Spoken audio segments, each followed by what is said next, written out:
Welcome, funders and environmental leaders. I'm Nina Lepke, and I'm with the Health and Environmental Funders Network.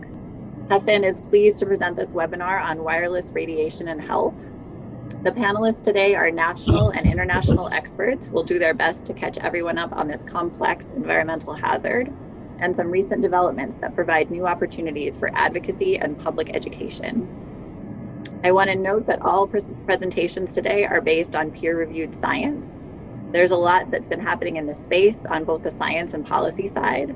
So we've scheduled this webinar for 75 minutes to get through everything and to give participants a chance to ask questions and have a discussion. I also just wanted to mention that some key definitions and acronyms will be dropped into the chat throughout the conversation, which you might find helpful. And you'll also hear some quiet bells ringing in the background that just are indicating to speakers the amount of time that they have left. Questions for funders will be reserved until the end of the conversation. And with that, I'll pass it on to Samantha.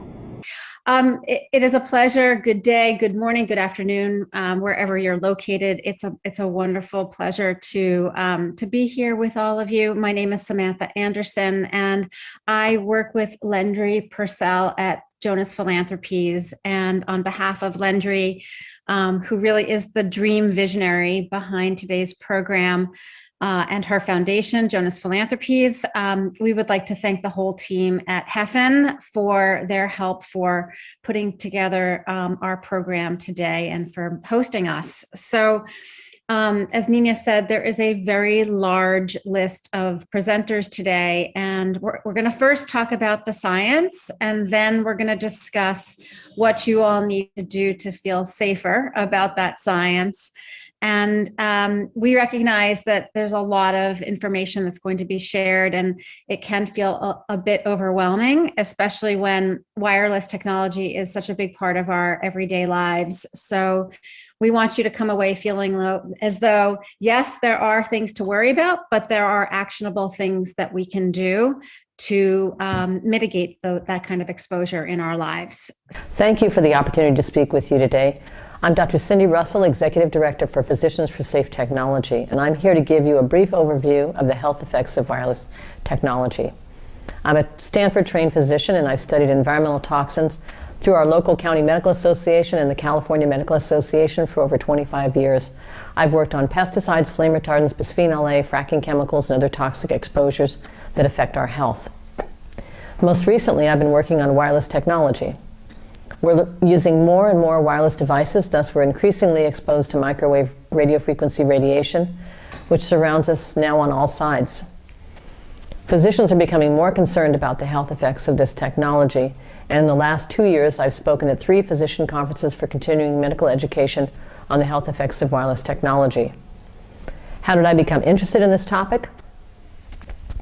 Well, when I learned of a proposal to place a cell tower in my daughter's school 10 years ago, I dove into the research, and I found out there were valid health concerns, and it was not such a good idea to put a cell tower in a school setting. What I also learned was that wireless radiation passes through our bodies and all organisms. Wireless radiation is absorbed by anything that contains water, and we're 70% water. Note, you can't cook dry rice in a microwave oven. Wireless radiation can interfere with our cellular biological processes that are not heat-related. And also, we get exposed to a mix of artificial pulsed electromagnetic radiation frequencies at the same time. And this is very similar to the mix of chemical toxins that we're regularly exposed to, and we cannot hear, see, or taste. And we're also electrical beings. Our brain, heart, nervous system, and endocrine system work through tiny electrical impulses that affect our molecules and membranes. It makes sense that electromagnetic radiation could harm us. There are 7 decades of military and scientific studies that indicate wireless technology is biologically active and acts as an environmental and human toxin. And the effects are variable and they're nonlinear. There are differences in our genetics, our nutrition, toxic exposures that produce differences in how our bodies and our biology react to these wireless exposures. Is there a biologic mechanism of harm? People ask. Well, yes, it's oxidation. And the mechanism of toxicity of wireless frequencies is similar to that of many chemical toxins we're exposed to, including ionizing radiation. It is oxidation. 261 studies show that wireless radiation causes oxidative stress, which in turn causes inflammation. We know oxidative stress damages DNA, lipids, proteins, and membranes. Oxidative stress causes injury to nerve cells, heart cells, the immune system, the reproductive system, and the nervous system.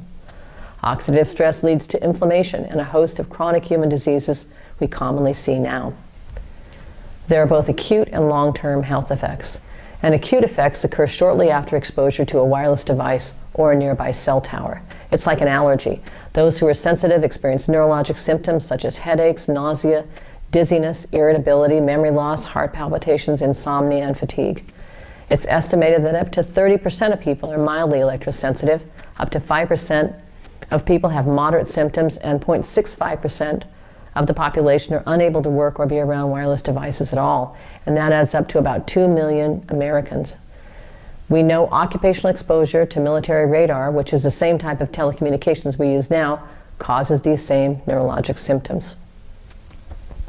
Firefighters developed many of these symptoms when cell towers were placed on or near their fire stations, and this led the International Association of Firefighters to develop a policy resolution in 2004 to successfully fight cell towers on fire stations.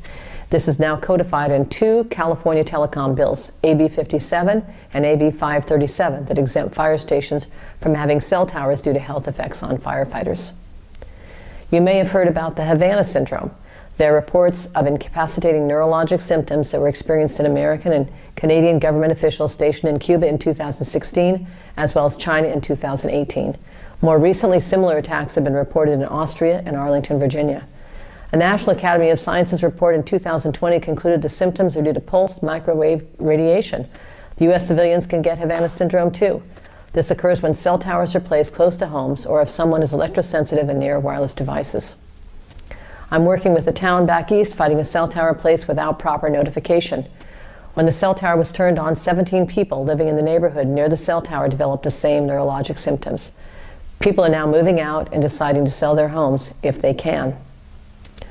The long-term effects of a toxin, be it wireless technology or chemicals, occurs over time because the biologic damage is cumulative. Studies show that wireless radiation is associated with cancer, reproductive failure, including miscarriage, neurologic harms such as ADHD, cognitive decline, and memory impairment. Dr. Lee, a Kaiser physician and researcher, studied 913 pregnant women and measured everyday exposures to electromagnetic radiation. And they found a 3-fold increase in miscarriage in the highest tier of everyday exposures. It was an excellent study and without anyone refuting the results of the methodology. A review of 8 of 10 studies showed that neurobehavioral symptoms of cancer occurred in populations living in distances less than 500 meters or about 1,640 feet from cell tower base stations. A 10-year study of the 3rd largest city in Brazil by the health department showed that within 1,600 feet of a cell tower, the rate of cancer increased by up to 17-fold, and those power density readings were well within the FCC guidelines. Egger looked at a town in Bavaria and published his findings that showed a 3-fold increase in malignancies if you lived 5 years near a cell tower that was within 400 meters or about 1,200 feet. Mayo in 2018 published his research examining the changes in neurologic function of students in 2 schools that had adjacent cell towers. One tower had 5 times higher power density, but all within the FCC guidelines. He showed significant cognitive decline in the students near the higher powered cell tower after 2 years. Wildlife and insects are even more sensitive than we are and also adversely affected by cell towers. The FCC standards are outdated. They're based on short-term thermal heating, not on long-term biological effects. The FCC is being sued for its failure to reevaluate the health effects of wireless radio frequency radiation. We're still in a large experiment. We want to reap the benefits of technology while preserving human health and environmental health and well-being. Let's take precautions. Thank you. Michael is the co-founder of Commonweal and co-creator of the Collaborative on Health and the Environment. And Michael, over to you. Thank you so much, Samantha. And I'm just honored to be here. I'm going to be very brief. I really am grateful that I had the idea of creating with a couple of friends the CHE EMF listserv. And I'm so grateful it's been useful to the field. I'm not an expert. I want to hear from them. The bottom line is this is an immense threat. And the question that I hold is whether we're going to create the level of philanthropic support and advocacy and science combined that we see in other developed fields like the chemical field. It's amazing what all of you have done. Lendry has been a true leader in the philanthropic effort. Catherine Dodd and Joel Moskowitz and all of you here are people I admire deeply. So I'm just glad to listen. Thank you very much, Samantha. Okay, thank you, Michael. So we're going to start our conversation today talking about the science and what is the problem and what is there science behind the problem of wireless radiation. And we have Linda Birnbaum here with us.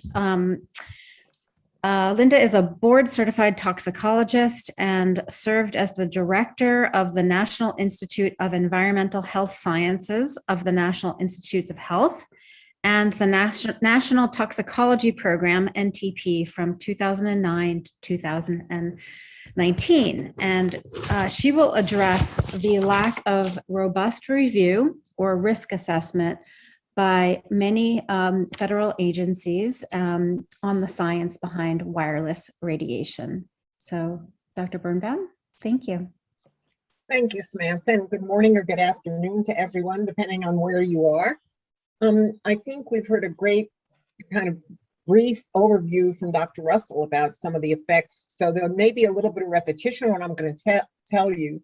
But I think it's really time to focus on technology and telecommunications infrastructure through an environmental health lens. The science is sufficient now to trigger protective public health policy in order to reduce environmental exposures to wireless radio frequency radiation. We're really in the middle of a paradigm shift when it comes to understanding the health impacts of RFR. Originally, it was thought it was safe because it's non-iodizing. It lacks the intense energy of X-rays or gamma rays, which really directly damage DNA and can lead to cancer. For decades, RFR was considered to have only one main problem. It can overheat tissue at a very high power, like a microwave heats up food. But as cell phones are very low powered, the long-held assumption had been that there was little possibility of harm. Aware back in 1966 that the limits that limited the underpinning of solid data regarding long-term health effects, in 1999, the FDA requested large-scale studies by the National Toxicology Program, which is considered the organization that's the gold standard for toxicology testing. And we should test it in a similar way to that we test new chemicals or drugs. Now, every agent known to cause cancer in humans will also produce cancer in animals if it's adequately tested. And the NTP has conducted over 600 two-year bioassays. Overall, the NTP findings demonstrate the potential for RFR to cause cancer in humans. The independent peer review of the entire proceedings, which was carried out by toxicologists, pathologists, and statisticians, independent of my NTP staff, and it was conducted in March of 2018, concluded that there was clear evidence of cancer with respect to schwannomas of the heart in male rats, which is very similar to a schwannoma of the acoustic nerve, really, in people, and also some evidence of cancer of the with respect to gliomas, and these were in the male rats. In addition, the review documented DNA damage in multiple organs, along with preneoplastic lesions in both cardiac and brain tissue. Now, as already said, the tumor type, the schwannomas, have also been found in studies on people, have glioblastomas in people who have heavy use of cell phones. Additionally, in our rodent studies, we found heart damage and in the hearts of our animals and DNA damage, despite the fact that the animals were carefully exposed at levels of RFR that did not heat the tissues.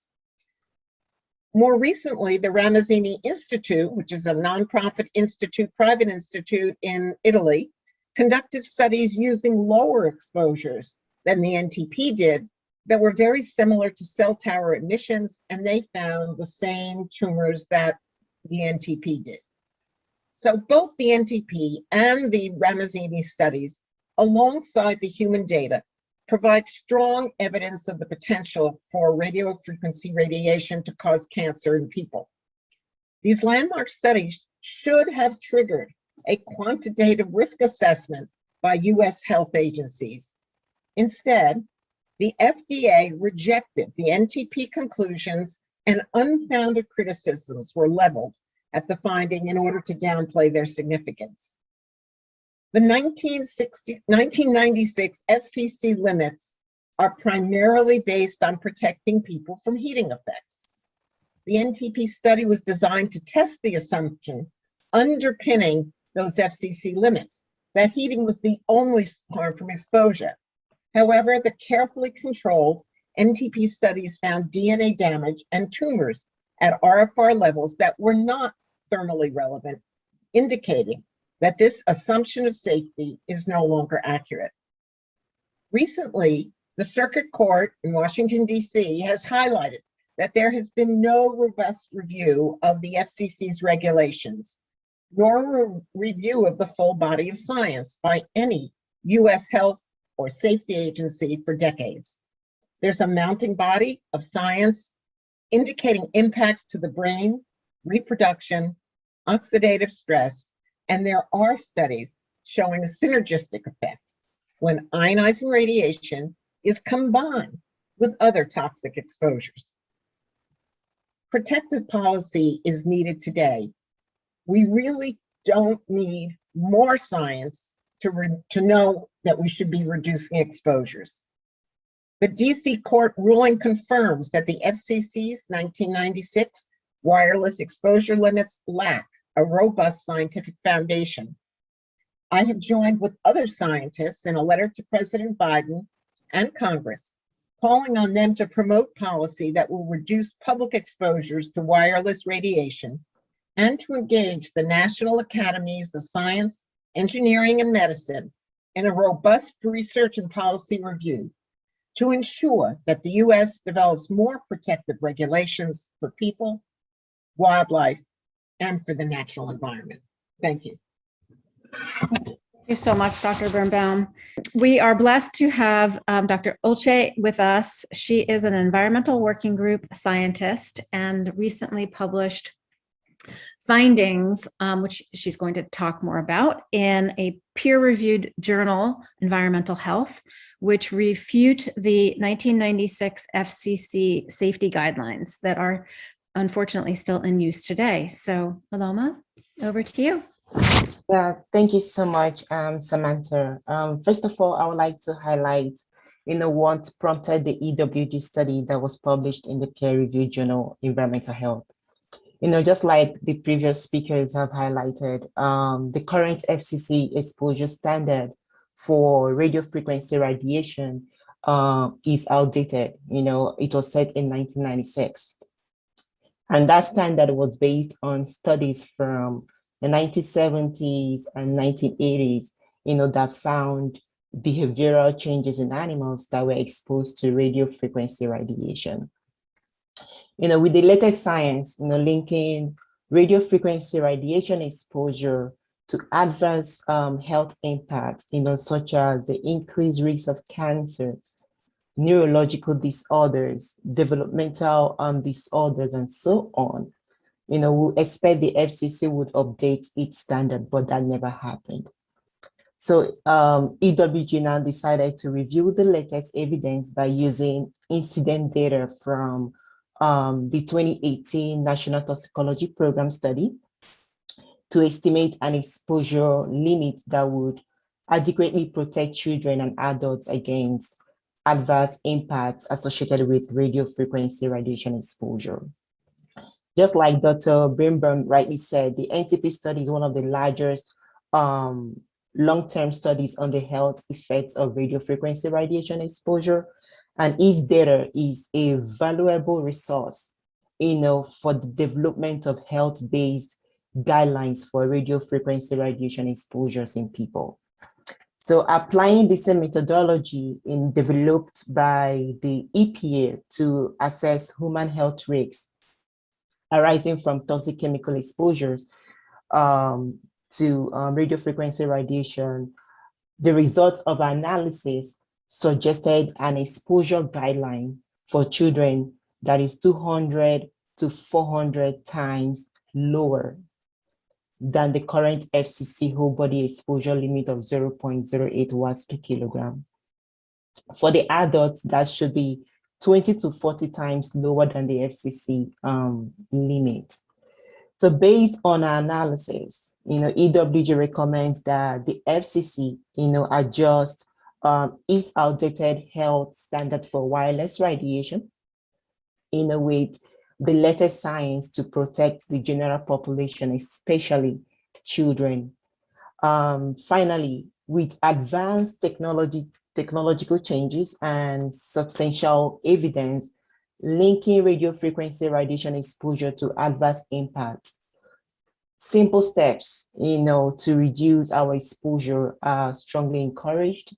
For example, keeping wireless devices away from your body and relying more on wired internet access to reduce our radio frequency radiation exposure. Thank you. Okay, thank you so much. We're now going to hear from Dr. Joel Moskowitz, who is the director of the Center for Family and Community Health at the School of Public Health at the University of California, Berkeley. Thanks, Samantha. Today, I'm going to cover some highlights from a webinar that the Center for Occupational and Environmental Health has invited me to present next week. And if you would like to learn more about the science, I invite you to register for this free webinar on November 3rd using the link in this slide, the next slide, actually. Please, the next slide. Also see my website, saferemr.com. Somebody can probably put that in the chat, the link. They have 500, they can register up to 500 people for this webinar. Next slide, please. I'm going to go over some background, so some of this will be repetitive. The electromagnetic spectrum includes all types of electromagnetic fields arrayed by the frequency or length of the waves. On the far right are the highest frequency and smallest waves, which are considered ionizing, for example, X-rays. This radiation has sufficient energy to knock electrons out of their orbits, causing an atom to become charged or ionized, which can directly cause chemical changes and DNA damage. Ionizing radiation has been considered cancer-producing or carcinogenic since the 1930s. On the far left are extremely low frequency waves that oscillate up to 3,000 cycles per second, known as hertz. These waves can produce strong magnetic fields. Radio waves occur at higher frequencies, and the highest frequency radio waves are called microwaves. Cell phones and cordless phones are two-way radios that transmit microwaves. Cell phones can emit up to 2 watts of power. In contrast, a microwave oven can emit 1,000 watts. Whereas an oven has sufficient power to significantly heat tissue, wireless phones do not, except perhaps when held directly next to the body. Along with cell towers, wireless devices emit microwaves that are modulated and/or pulsed to encode voice and data. Also, the systems that power these devices emit low frequency electromagnetic fields, also called EMF. A smartphone typically has 4 or 5 different types of microwave transmitters, including 2 or 3 different cellular technologies, along with Wi-Fi and Bluetooth. Some transmitters operate at multiple frequencies, and some can operate simultaneously with others, exposing users to a complex mixture of radiation. In 1996, the Federal Communications Commission, or FCC, adopted exposure guidelines that limit the intensity of exposure to radio frequency radiation. These guidelines, which were recently reaffirmed by the FCC, were designed to prevent significant heating of tissue from short-term exposure to radio frequency radiation, so-called thermal effects. This year, in response to a lawsuit filed by health and environmental groups and wireless safety advocates, the DC Federal Appeals Court ruled that the FCC must consider the evidence that was submitted to the agency before it can reaffirm its obsolete 1996 exposure limits to ensure that the limits are adequate to protect human health. These exposure limits, however, were not designed to protect us from the effects of long-term exposure to low-intensity radiofrequency radiation. The crux of the health and safety problem we face today was stated by the FDA in 1999. The FCC regulations are, quote, based on protection from acute injury from thermal effects of radiofrequency radiation exposure and may not be protective against any non-thermal effects of chronic exposure. Next slide, please. Dr. Henry Lai, Professor Emeritus, University of Washington, former editor of the journal Electromagnetic Biology and Medicine, has compiled research summaries on the biologic effects of EMF exposure since 1990. He has found that the preponderance of evidence published in peer-reviewed journals indicates that wireless radiation is harmful. In 3/4 of 944 biologic studies, wireless radiation produced significant harmful effects, including oxidative stress and free radical generation, genetic effects, and DNA damage and neurological disorders. Many of these studies employed non-thermal exposures. In 2011, next slide, please. In 2011, the International Agency for Research on Cancer, the IARC, convened 33 scientists from 14 nations to review the research on radiofrequency radiation and cancer. Based upon their review of the science, these experts classified radiofrequency radiation as, quote, possibly carcinogenic to humans, unquote, noting an increased risk of glioma, the most common malignant brain cancer among cell phone users. They also noted increased risk of acoustic neuroma, a non-malignant brain tumor. Since 2011, hundreds of studies have found harmful biologic and health effects, including DNA damage and cancer. In 2019, the IARC convened an advisory group of 29 scientists from 18 countries to prioritize agents to be reviewed. These scientists recommended that radiofrequency radiation be re-reviewed by 2024. Many scientists believe the IARC will reclassify this environmental toxin as probably carcinogenic or carcinogenic to humans. Next slide, please. Last year, my colleagues and I published a research review that examined the association between cell phone use and tumor risk. This study updated our 2009 review. The results were similar, but based on twice as many case control studies. The bottom line is that 1,000 or more hours of call time in a cell phone was associated with a 60% increased risk of tumors, which is about 17 minutes per day over a 10-year period. Next slide, please. Epidemiologic research, that's human research, suggests the following additional health risks from cell phone use. Increased tumor risk in other anatomic sites, including the thyroid, parotid, and pituitary glands, and the female breast. Evidence for sperm damage and reduced fertility in males. Increased incidence of miscarriage and preterm births in females, and increased incidence of headaches, hearing problems, impaired memory, and attention deficit hyperactivity disorder from prenatal and early childhood exposures to cell phone radiation. It is estimated about 1 to 13% of the population suffer from electrohypersensitivity, EHS, and environmental intolerance, which may cause headaches, memory impairment, fatigue, insomnia, tinnitus or ringing of the ears, heart palpitations, and other symptoms. See my website, saferemr.com, for the scientific evidence related to these human risks. Next slide, please. Although many biologic studies have reported adverse effects from exposure to microwave radiation at intensities comparable to cell tower exposures, few human epidemiologic studies of cell tower radiation have been conducted. A 2010 review by Khurana and colleagues summarized 10 studies with evidence of health effects. 6 found evidence of increased neurobehavioral symptoms in people who resided within 500 meters of a cell tower. 2 studies reported increased cancer incidence. Children are likely at greatest risk for neurobehavioral symptoms. Since 2015, 7 studies have reported neurobehavioral effects in children exposed to greater levels of cell tower radiation. Next slide, please. This year, the journal Reviews on Environmental Health published a 150-page monograph in 3 parts, which examines the effects of non-ionizing EMF, including wireless radiation, on flora and fauna. These papers cite more than 1,200 references. The authors concluded that current levels of EMF exposure have numerous deleterious effects on many species of flora and fauna. You can see here the types of effects that they found and the species that they found them in. This is a pretty extensive review, major contribution to the literature. Next slide, please. In 2015, the International EMF Scientist Appeal was submitted to the World Health Organization.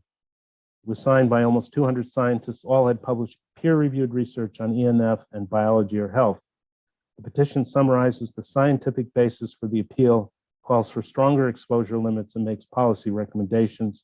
Currently, more than 240 EMF scientists in 44 nations have signed this petition. We have published over 2,000 papers on EMF in professional journals. I recommend you check out the appeals website, emfscientist.org.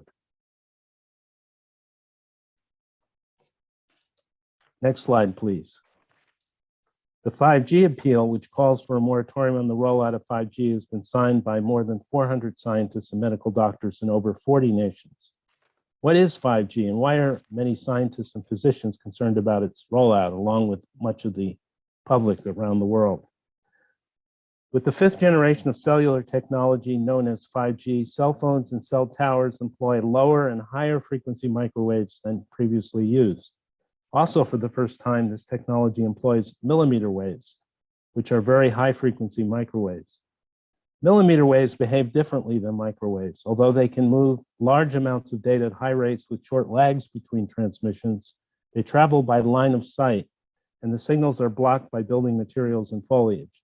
Thus, the telecom industry must install hundreds of thousands of small cell towers to deploy this technology. The current estimate by the industry is they need 800,000 more cell towers. The antennas can be as small as a few millimeters, and the arrays may consist of hundreds of antenna elements. These massive multiple input, multiple output antennas allow the use of narrow beams that can target 5G cell phone users. Millimeter wave radiation is largely absorbed in the skin, the sweat glands, the peripheral nerves, the eyes, and the testes.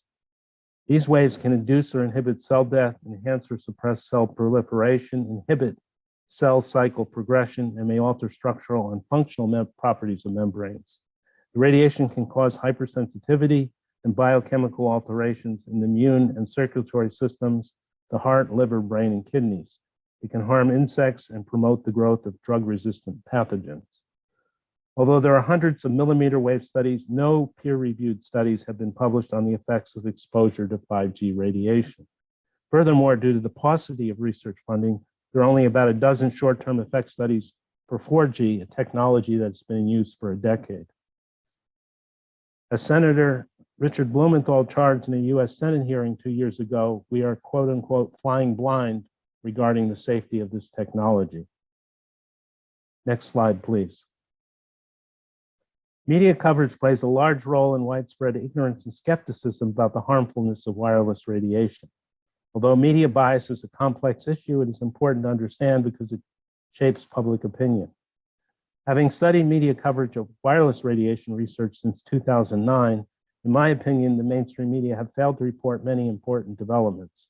We have evidence that the telecom industry has been wargaming the science and has captured key health and regulatory agencies in the US and other countries. When the media report the research, they usually promote the government narrative, which dismisses or downplays the health risks. The media have conflicts of interest due to telecom industry advertising, which will amount to $18.7 billion worldwide this year. Furthermore, several major news sources, including the New York Times and Washington Post, have partnerships with industry to become early adopters of 5G. Next slide, please.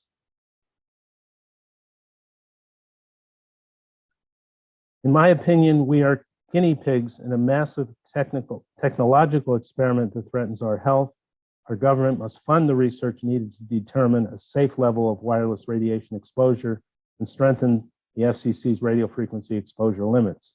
In the meantime, the government should impose a moratorium on technologies that increase our wireless radiation exposure, especially to new forms of wireless radiation like 5G.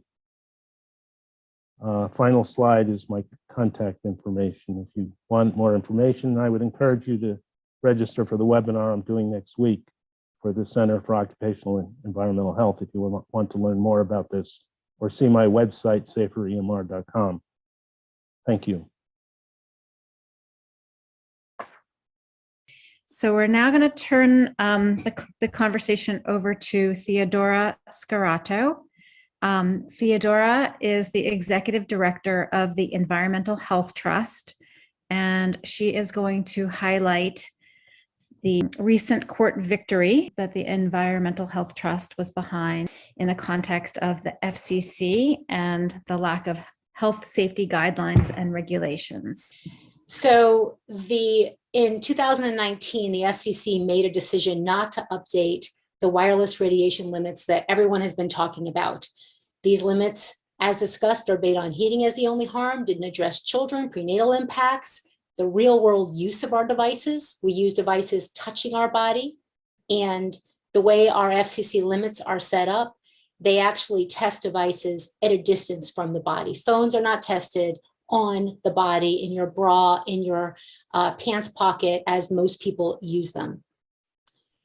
So the decision on August 13th was, after reviewing, it's far more than 10,000 pages of evidence, that the decision not to update those limits, the FCC said there is no reason that we need to change these 1996 limits. And that was deemed arbitrary and capricious because the FCC did not show evidence of properly examining the non-cancer harms, such as long-term exposure, children's vulnerability, the testimony. There were over about 200 documents of people who've been injured by wireless radiation, impacts to the developing brain, and there was a complete failure to address environmental effects.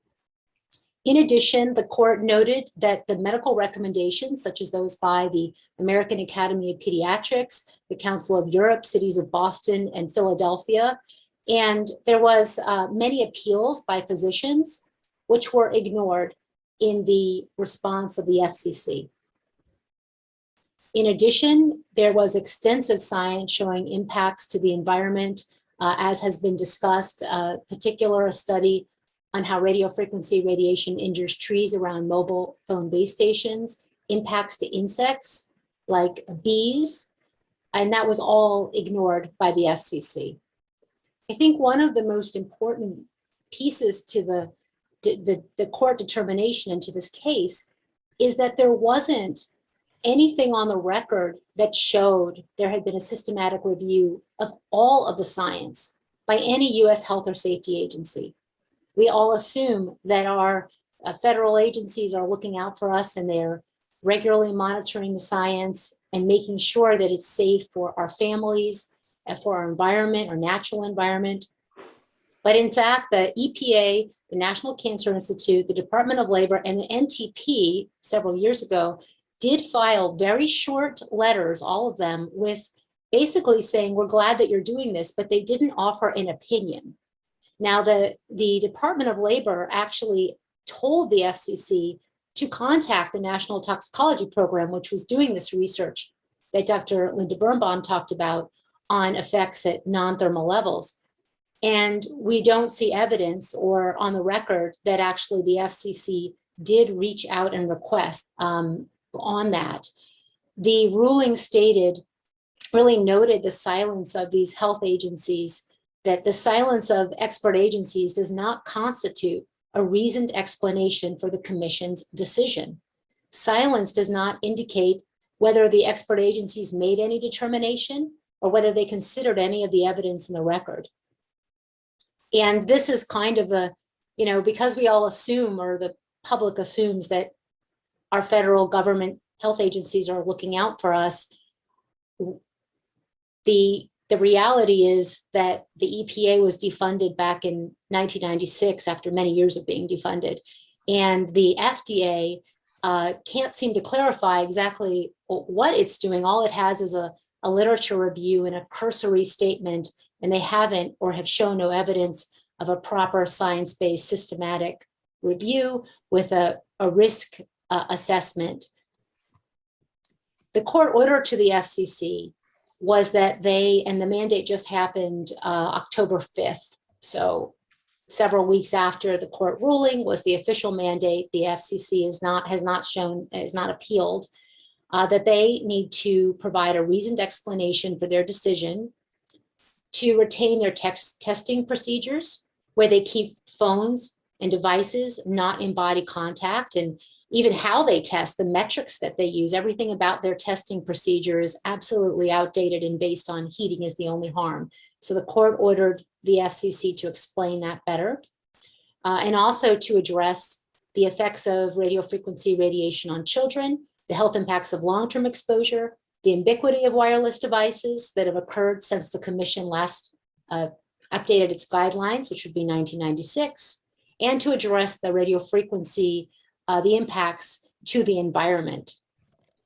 So we are, I'm going to talk a little bit about what we're doing right now because there are some really important next steps in that regard, but quite briefly, and on our website at ehtrust.org, we have all of this.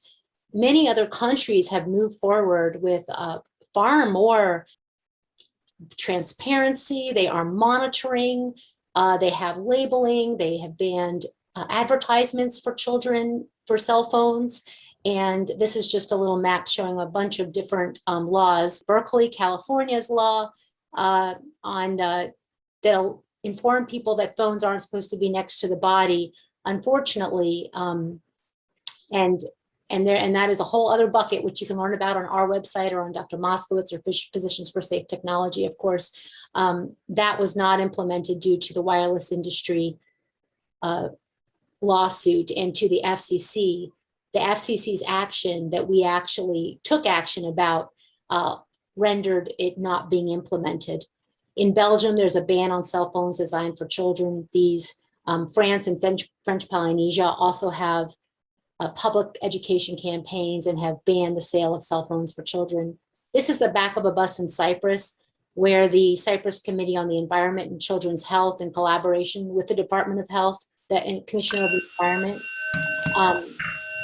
Okay, is that my end? Okay, I just want to say, can I just say super quick that the next steps are that we need to have a refresh to the record, and we are calling on the FCC to do that so that we can get all the science from the last 2 years, including the Environmental Working Group paper and the National Toxicology Program paper on genotoxicity in the record. Dr. Birnbaum talked about the other actions that we're asking for, and we need protective public policy now. And if you're interested in impact to energy consumption, which will increase due to the densification of cell towers and all of these wireless devices, we have information on that at Environmental Health Trust as well, including impacts to trees.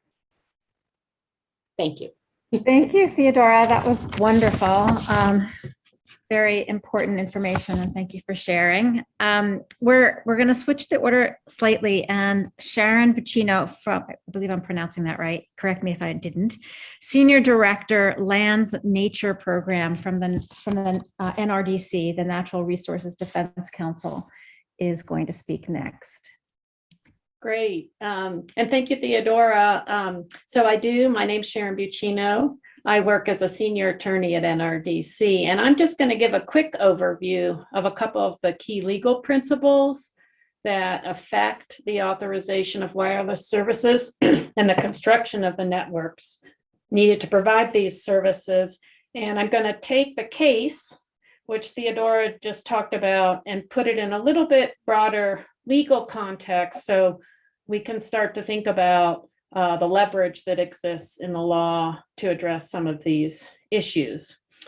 So as an environmental lawyer, I've traditionally worked with federal agencies like Environmental Protection Agency, the Department of the Interior, but over the past few years, I've come to know the inner workings and idiosyncrasies of the Federal Communications Commission.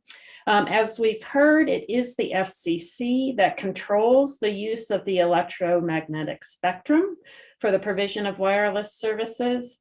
And with this control also comes responsibility, and it's a responsibility that includes the duty to inform as well as protect the public from the health impacts of radio frequency radiation. And this duty to inform and protect flows from two different federal laws, the National Environmental Policy Act, known as NEPA, and the Telecommunications Act of 1996. So I'll start with NEPA. It requires federal agencies to analyze the environmental impacts of its proposed action and share these impacts with the public.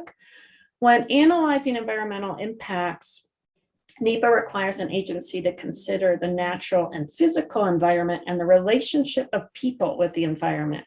So environment and environmental effects has been interpreted very broadly by the courts. It includes ecological impacts, it includes health impacts, and it also includes social and economic impacts. So the FCC first established its radio frequency exposure guidelines in response to its obligations under NEPA. The commission recognized that it could not meet what NEPA required of it to analyze the environmental impacts of its action when authorizing use of the spectrum without understanding the potential biological effects of radio frequency radiation. But that brings me to the Telecommunications Act, passed in 1996. So NEPA passed in 1970, but then we have the Telecommunications Act of 1996. And this is where the duty to actually protect comes from.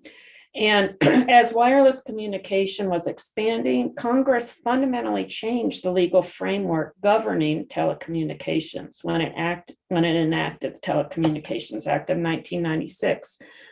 What it most significantly, what it did, and it was designed to accelerate wireless communication, it concentrated regulatory authority over environmental effects of RF radiation in the FCC. And the act explicitly prohibits state and local regulation of wireless facilities based on frequency emissions, so long as the facilities comply with FCC regulations concerning such emissions. So that's why where these standards are set and why the Environmental Health Trust litigation was so important, given the limitations on what local governments can do, what the FCC does and doesn't do to address environmental protection becomes critically important.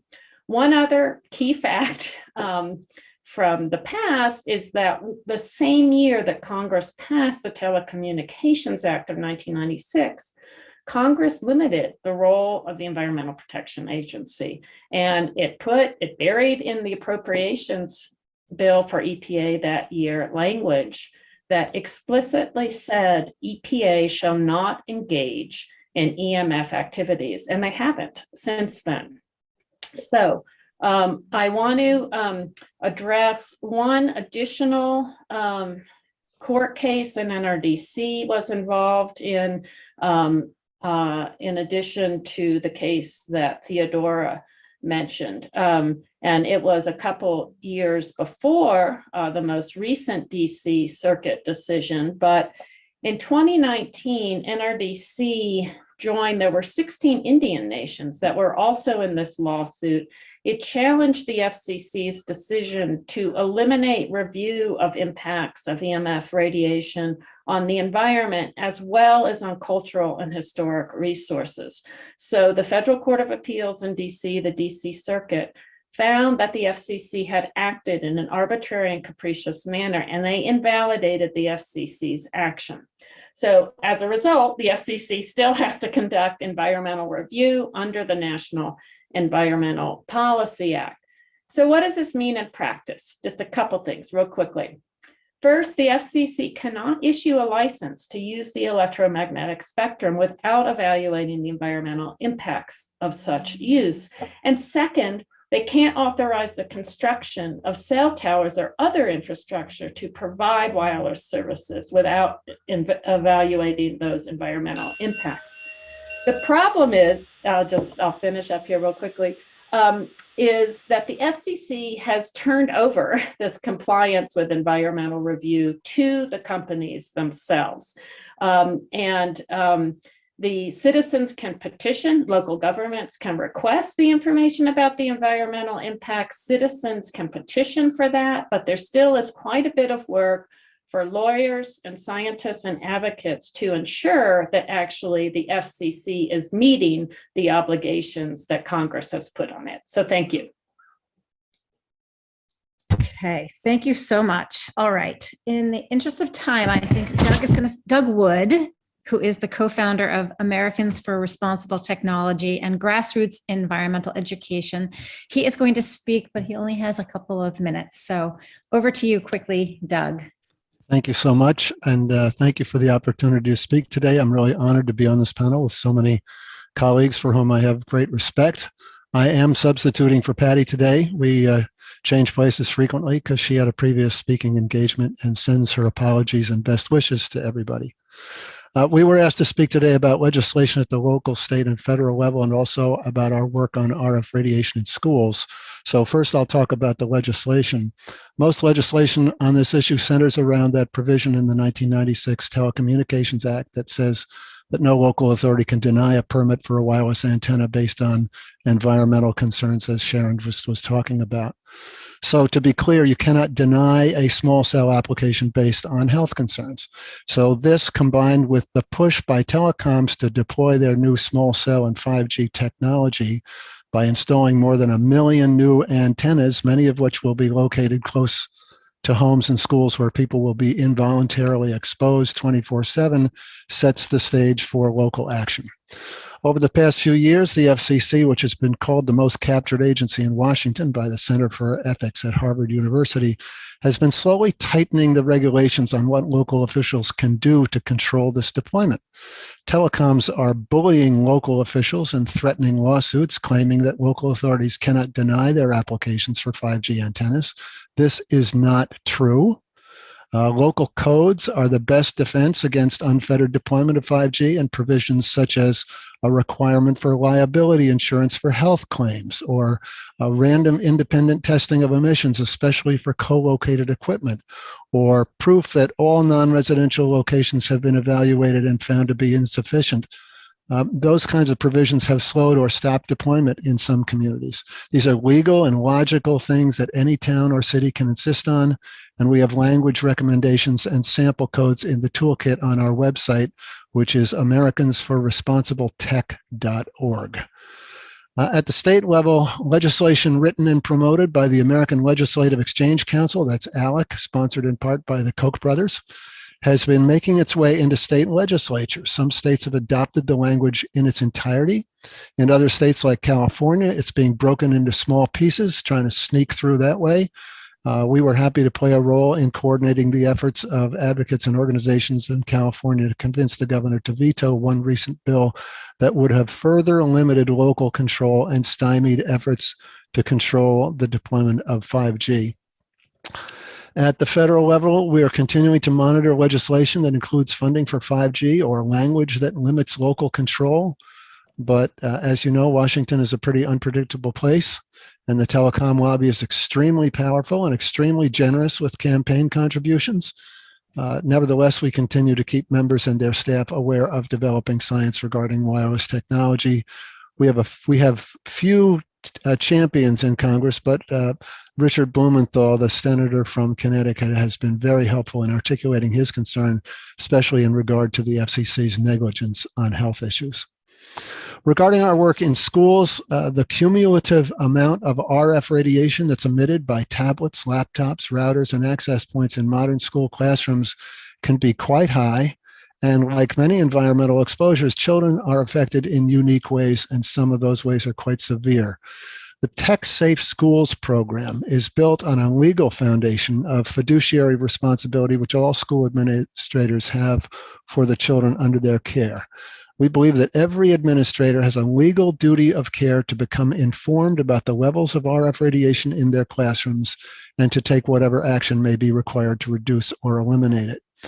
Tech Safe Schools on the web at techsafeschools.org includes the detailed legal case for liability, a series of steps that schools can take to reduce exposure in classrooms by up to 90% without affecting anything. A link to our digest of hundreds of independent studies demonstrating biological harm, and a parent advocate program to help parents encourage their schools to take action on that issue. Again, all on the web at techsafeschools.org. The recent FCC court decision has been really helpful to this effort, as the court made clear that the FCC's current human exposure guidelines are not based on the latest science. Wireless equipment manufacturers and school administrators tend to hide behind the skirts of the FCC, claiming that all their equipment meets those outdated FCC guidelines, and that excuse no longer works. Thank you, EHT. Thank you, everybody else who participated in that lawsuit. I'm sorry I won't be able to stay on the call today. I do have another call. I'm supposed to be on at 2 o'clock, so I'm not too late. I'm sure they'll forgive me, but please, I encourage everybody to reach out to Patty and me and to learn more about our programs, or we're happy to field any questions that you have. And there you go, 5 minutes. You didn't have to ring your bell. All right, terrific. Thanks so much, and thank you for all of your work. Larry Ortega is our last speaker on the presentation side, and then we'll hear from Lendry Purcell and Peter Sullivan. So Larry is the founder of Community Union in Pomona, California, where he is working with local officials, Communication Workers of America, and the community college to provide fiber to the premises. So Larry, over to you. Great. Thank you very much. And I'm extremely honored to be a part of this panel, and very pleased that I'm going to be able to share some of the information, the work that we're doing. I was one of those organizations that Doug was talking about that is working with in California, where we were successful in garnering the veto from the governor and the work that we had done. I've been doing this work, bringing people to technology and for improved quality of life, getting them access to online resources since 1993. So before there was even a digital divide, that's the work that I had been doing. And my whole work has been trying to get community to access these online resources. And what we found, a lot what Doug was saying about the captured regulatory agencies, and I don't think this has been said yet, but the companies, the incumbent providers, have a fiduciary duty to their shareholders to maximize profit. So that whole initiative has never been buttressed against like health issues or consumer issues. It's always been about profit. And what these companies are doing now is they're using the whole pandemic, what happened with the pandemic in California, about 2 million kids weren't able to connect online. And so what the incumbent providers did, although they are the source of the problem, is they went, give us more deference, give us more deregulation, and we promise we'll close the digital divide. Well, I've been in this game since 1993, and the promises of the telecommunication industry are nothing but air. They never deliver what they say they're going to deliver. And now they're using 5G as an excuse. And I'm just going to say a couple of things on 5G is that, first of all, many of our families that live in the digital divide cannot afford a $1,300 device to buy 5G to begin with. They're not going to be able to afford the plans. So that by itself, I mean, that's just a myth. It's just a flat out lie, and it's not going to happen. And in fact, we have information from some of our other colleagues that the incumbent providers are not even planning to deliver 5G in some of our lower income neighborhoods. And so that's the sad part about it. And I recently wrote an article that's published in Cal Matters. And one of the things that we were talking about is asking the governor rather, to investigate how do these ALEC bills, these industry bills, keep landing on his desk. And since 1993, the industry has been making promises that they were going to deliver fiber optic as an upgrade to our copper lines, as an upgrade, right? So this is stuff that they said that they were going to do. And in these promises, they were given extreme deference to do these upgrades. And instead, they found out that no one was watching the store. The FCC regulatory agencies were captured, so they didn't actually have to deliver on what these promises were about. And so we found ourselves in this huge digital divide. And right now, we are in this area where the companies, the telephone companies, are asking for more deference and asking that 5G be the solution. Well, consumers never agreed that wireless technology was a good replacement for fiber optics. And also what we learned is that 5G is actually 10,000 times slower than fiber optics. So why would we give people living that need this resource, why would we give them 10,000 times slower infrastructure in their neighborhoods? It's not what we're supposed to be doing. So I just want to say that I have a link in the chat that I'm going to be sharing that actually talks about some of the work that we're doing right now in terms of the Fiber Up Your Neighborhood program that we're bringing a testing, mapping, and survey, because our communities now have to take it upon themselves to find out where the deficiencies are, and we ourselves have to go out and map it. And so what we've done is we've engaged, and I'll just finish with this, we've engaged Communication Workers of America, we've engaged the local colleges, the local community colleges, as well as some nonprofits, as well as the workforce development centers in LA County. And we're coming together to say, okay, we gotta survey, we gotta map, and we gotta say, okay, where do we want this fiber, and demand that fiber be the infrastructure of choice as this middle mile continues to deploy out in California, and as these last mile proposals come in through some of these funding sources. Right now, we have an opportunity to close the digital divide, unlike we ever have before. And it's important that we take advantage of that now. So thank you, and I'll leave it there. Thank you, Larry. All right, terrific. So we're now going to hear from Lendri Purcell, who, as I mentioned at the beginning, is the Vice President for Children's Philanthropies. And okay, great, thanks. And we're also going to hear from Peter Sullivan, who's the founder of Pure Light. So over to you, Lendri. Okay, can you see me? Can you hear me and see me? Great. Thank you, everybody. I'm just so grateful to be with all these brilliant minds. I just want to say two things, just so it's clear. What Larry was talking about, for folks who don't know, is there's an alternative to 5G everywhere, and that's fiber optic cables to the home or to the school or to the building. And then inside, you can use whatever you want. You can use wireless or wired technology. That's the alternative to having mini cell tower put on your lamppost. So there is a great alternative out there that's faster, safer, and more secure. And there's also pretty easy ways, unless you live in an apartment building, it's a little harder, but it is possible to really to reduce your exposure significantly at a personal level. And we'll share some links in the chat on how to do that. Things like turning your routers off at night, keeping your cell phones away from your body. I really worry about kids with this technology. I got involved in this when I was talking to an EWG scientist who said she was more worried about kids and radiation than a lot of the chemicals that they're working on. I found out about it at a time when every kid in my kid's school district was given an iPad starting in kindergarten and told that all the books would go away and everything would be done on iPads.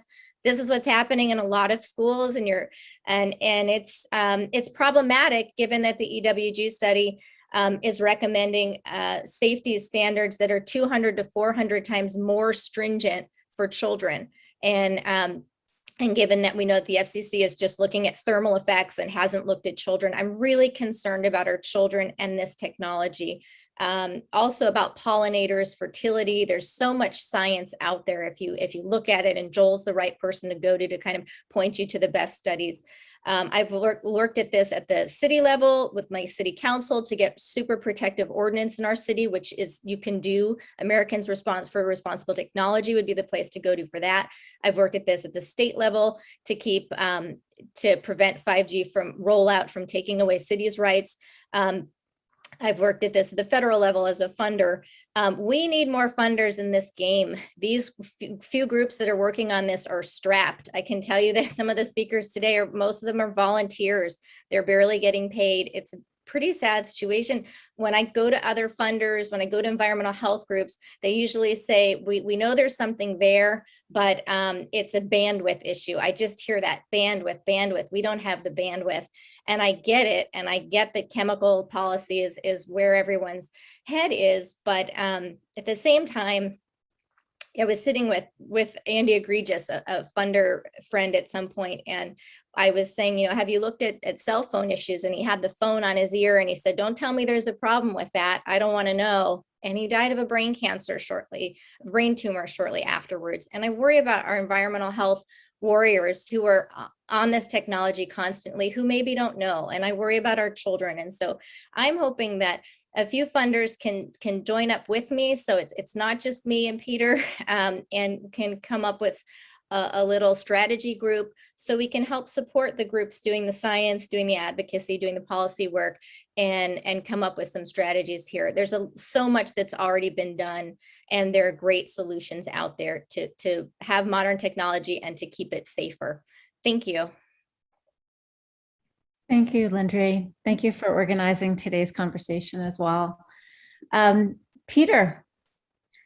Yeah, thank you for inviting me, and thank you for organizing this. I would just follow on with Lendry that this is an area I funded other environmental health areas. I worked on mercury for more than a decade, and I was just after mercury kind of became mainstream, went from fringe to kind of international mercury treaty, you really lost your leverage as an individual funder. But at the funding EMF, really small amounts of money can make really, really big differences. I mean, we have almost billions of people being impacted 24/7, and it's constantly rising, and I would argue rising at a rate faster than chemical exposures. The good news is it can end really quickly, like as fast as pulling out the plug on a baby monitor. So I think there's a really good, just incredible social impact you can have for a small amount of time and effort. And the field has been snowballing in awareness and snowballing in credibility.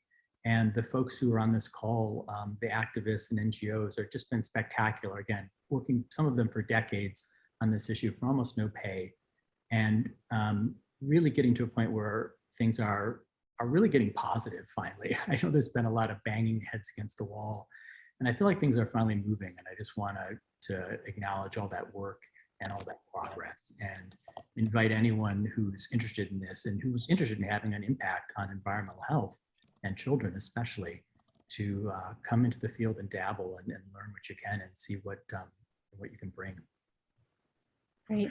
Just make a comment. This is Michael Lerner, and I just spoke very briefly at the beginning, but this is so profoundly important. And what Peter said about the difference between this and chemicals, that there's a way of turning it off, is really important. I have a curiosity, which is probably perilous to even mention, but because the opposition to 5G is so widespread, I wonder how easy it's going to be for the telecom industry to police the security of all these devices that they're going to place all over the place. Because I can imagine that, just as with chemicals, there may be citizen actions which will generate media coverage and deeper understanding. So it's not, I'm a great believer in obeying the law. And at the same time, when somebody is actively, promoting science-based damage to the health of children and the rest of us, with lots and lots of these 5G meters, I'm just curious whether anybody addresses that possibility of peaceful civil disobedience on the meters. Hi, I wanted to know if we have any lobbyists on our side that are representing this challenge on our behalf.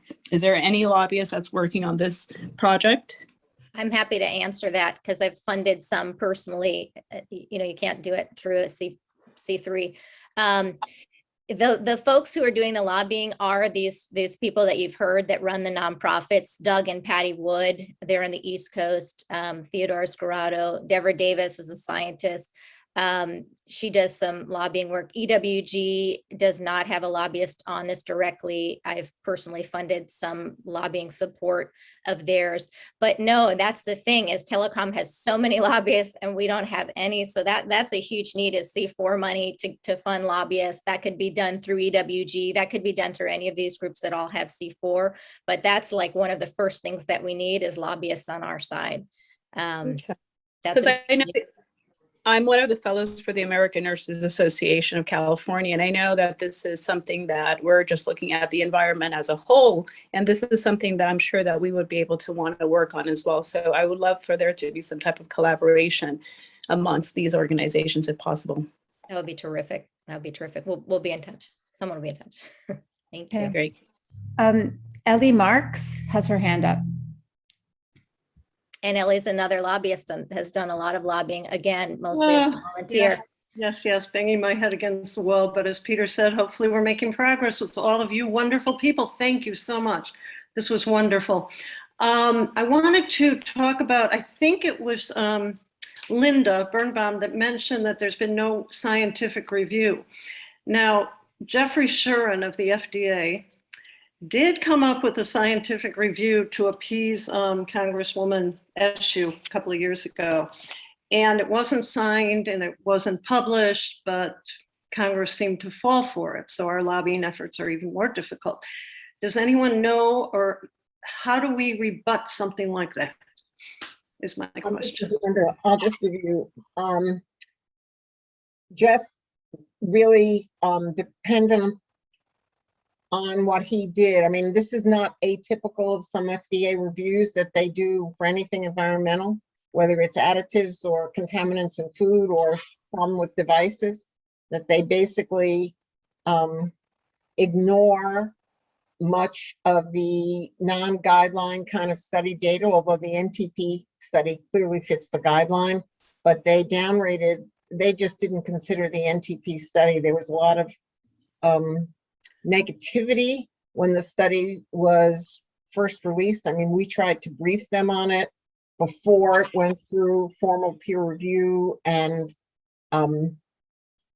they really weren't terribly interested. So what I would do instead is stress that it needs a thorough, transparent peer review where you know who the reviewers are, you know, who's conducting the review and so on. And that FDA doesn't do that for, or they certainly didn't do it in that case, and they don't always do it. So I think that's the issue.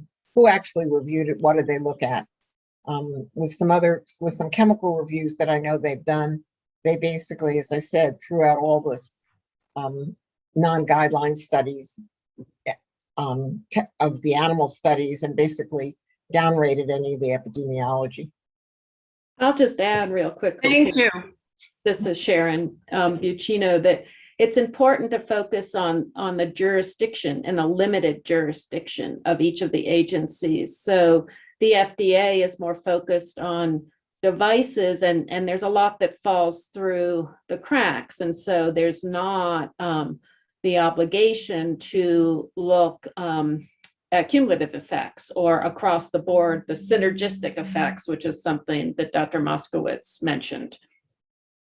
Can I just quickly just add that something that most people are not aware of in terms of rebutting this issue is that there is no agency that has authority and is actively doing anything related to cell tower radiation, monitoring the levels. That was defunded with the EPA. There isn't anyone checking for impacts to birds, bees, or trees, or assessing any impacts. And this is a critical lack of accountability at the federal level that our elected officials need to be informed about so that they can then champion this issue.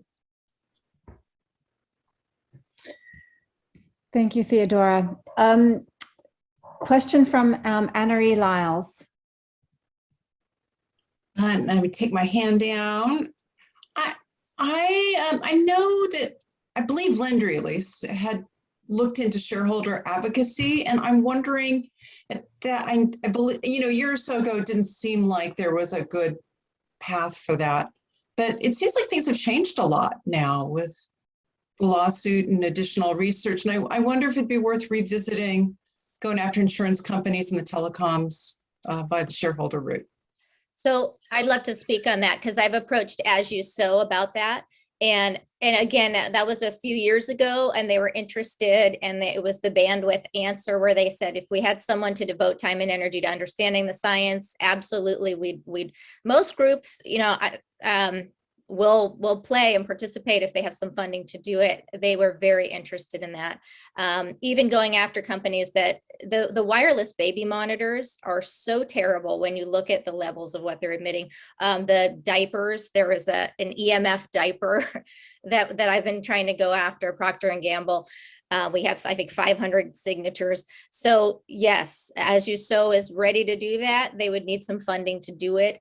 I'm really concerned about EMF levels in electric cars, because EMFs in a metal environment, they bounce off each other, and the levels are much higher than they should be. And there's a group, the Ecology Center in Michigan, is ready to test EMF levels in electric cars. And there could be some simple things to shield our exposure as we drive around our electric cars. But again, it's a bandwidth thing. Jonas Philanthropies, my pot within Jonas Philanthropies is really is rather small. So that's why I'm trying to get other funders to, whatever your interest, I could point you to the group that's ready to do it. If it's lobbying or shareholder advocacy or more science. Yeah. Can I just add that someone asked about curriculum for students and children, and we developed with the Massachusetts Breast Cancer Prevention group a curriculum for students at every age. And I wanted to, can I get you a link to that to showcase that? And we're also supporting curriculum that's developed for diverse youth through a group near here, and she's doing incredible work that we actually gave funding to. It's really needed. It's just educating our youth. It looks like Allison asked a question about could there be a pooled fund that funders could invest in and for due diligence on this issue, and then group decisions could be made on where to disperse that. So the answer I would say is absolutely yes. And I'd want to pull in EWG and some of the great groups on this call to advise on, it would push everyone to work together in this great way. Now there's everyone's sort of stabbing at different elements, but I think there needs to be a more cohesive approach for sure.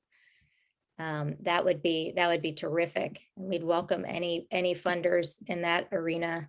Any expertise, even if you're not a funder, if you're with a health agency, or if you represent schools, there's so much that can be done on the advocacy side within larger institutions as well.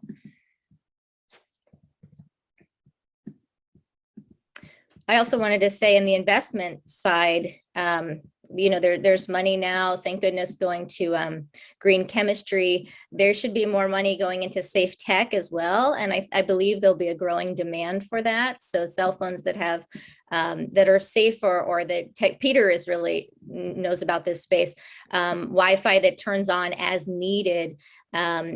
Americans for Responsible Technology, they've created an invention, it's called the Spider or something, where it comes down from the middle of a classroom and you have Ethernet cables that go out from all directions. So I believe that there's money to be made, and there's power there as well in the investment and the research and development. And I don't know if you want to talk about that at all, Peter.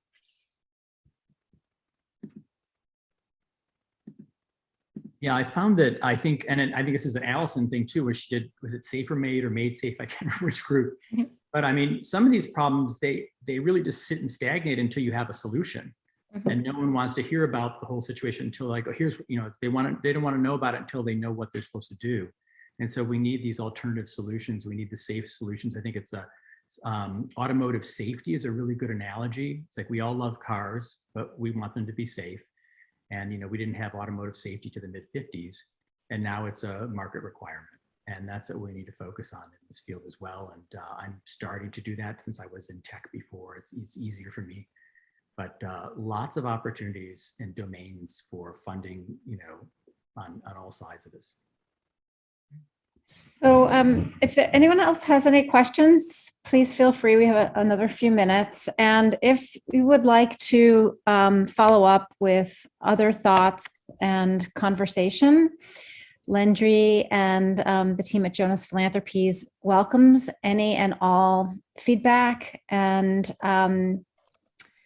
we will put our emails in the chat for you to contact us directly. And I just want to thank all of the speakers who came today and contributed their time and expertise. I know Lendri has been working on this work and this program for many, many months. And it's really a delight to see it all come to fruition. Landry, is there anything you want to say to kind of just wrap things up? Just thank you, and don't worry, we can reduce our exposures. It's not hard. And thank you, everybody, so much for your time. Thank you, presenters. Thanks, everybody. Be well. And reach out to me directly. I put my email in the chat if anyone wants to be connected with any of the speakers today or to talk about this further. Thank you.